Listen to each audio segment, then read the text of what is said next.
سلام به کسانی که دنبال پرک میگن که کدوم پرک برای کدوم گانشون بهتره.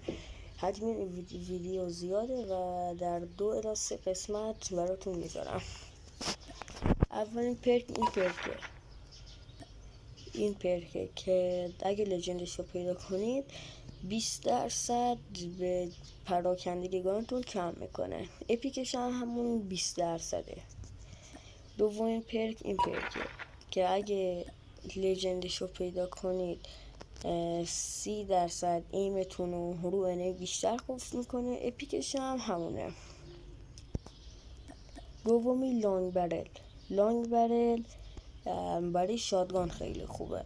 این پرک اگه بذاری رو شاتگان 35% تیرتون رو جمع‌تر میکنه. 35% که جمع‌تر شد بعد هر تکی هم که بکشید یه تیری به گانتون اضافه میکنه. اپیکش هم